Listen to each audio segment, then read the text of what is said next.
Hello বন্ধুরা, কেমন আছেন সবাই? আশা করি সবাই অনেক অনেক ভালো আছেন। তো বন্ধুরা, মেসেঞ্জারে চ্যাট করার সময় অনেকেই স্ক্রিনশট নিয়ে ব্ল্যাকমেইল করে। তো আজকের পর থেকে কেউ আর স্ক্রিনশট নিতে পারবে না। তো সে বিষয়ে আলোচনা করব আজকের এই ভিডিওতে। তো বেশি কথা না বাড়িয়ে চলেন ভিডিওটি শুরু করা যাক। তো এর জন্য সর্বপ্রথম আমাদের আসতে হবে মেসেঞ্জারে। মেসেঞ্জারে আসার পর আপনারা উপরে 3 লাইন দেখতে পাচ্ছেন, তো এখানে ক্লিক করবেন। এখানে ক্লিক করার পর আপনারা উপরে সেটিংসের মতো একটি আইকন আছে, এখানে ক্লিক করে দিবেন। এখানে ক্লিক করার পর আপনি একটু নিচে চলে আসবেন। নিচে চলে আসার পর এখানে দেখতে পারবেন প্রাইভেসি অ্যান্ড সেফটি, এখানে ক্লিক করবেন। তো তারপর আপনারা এখানে ক্লিক করবেন। এখানে ক্লিক করার পর আপনারা এটা অফ করে দিবেন। তারপর আপনারা টার্ন অফ, এখানে ক্লিক করবেন।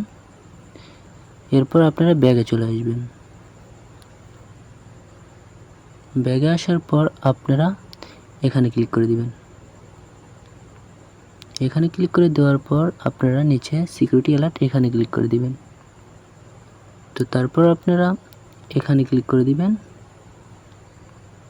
দেওয়ার পর এই দুইটা যদি অন থাকে তো আপনি এই দুইটা অফ করে দিবেন। দেওয়ার পর আপনারা ব্যাগে চলে আসবেন। আবার ব্যাগে চলে আসবেন। তো আপনাদের কাজ শেষ।